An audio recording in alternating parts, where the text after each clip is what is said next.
O'Neill jumps to Hendrick's defence after Ireland midfielder was confronted by Denmark players.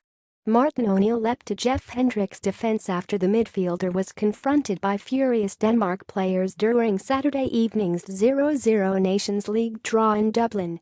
The Burnley midfielder incurred the wrath of the Danes 5 minutes into the game at the Aviva Stadium when he dispossessed midfielder Thomas Delaney as he attempted to put the ball into touch to allow Ireland's Harry Arter to undergo treatment. Hendrick ran in on goal and ultimately dragged his shot wide and was instantly surrounded by Denmark players, with goalkeeper Kasper Schmeichel in particular making his feelings abundantly clear.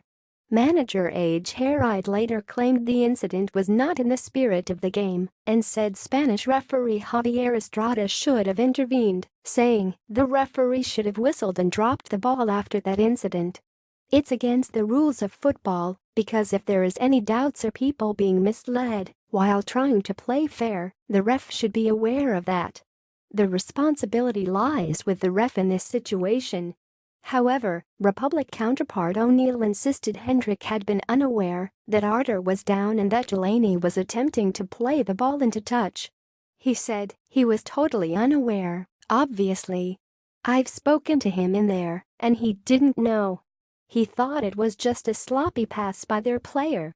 It would have been interesting if he had scored the goal and Denmark had given it to us deliberately or thought he was going to put the ball out of play. Might have been one of those instances where we'd have to let them score at the other end. But listen, it didn't materialize. He missed. That opening was one of few Ireland created on a night when their best attempt was a second-half shot from Cyrus Christie, playing in an unaccustomed midfield role.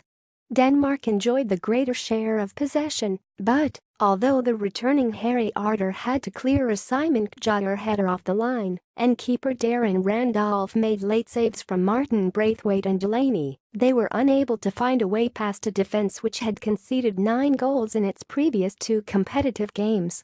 O'Neill was happy enough to have banked a First Nations League point ahead of Wales' visit to the Aviva on Tuesday evening. He said, "We've kept a clean sheet, that's good. One step at a time, a few building blocks, as people might say." Denmark, who were beaten in the World Cup by the finalists, Croatia, on penalties, didn't eventually cause us that many problems. Our attitude was to try to win the game and we nearly did that towards the end. Nevertheless, Hendrick, whose side beat Wales 2-0 last month, was the happier manager. Asked if he believed they could top the group, he said with a smile, "I know we are topping it now, that's for sure. But I think it will be a tight game between Wales and Ireland. Again here, I think it will be very, very tight. My bet is it's going to be a draw. Hopefully."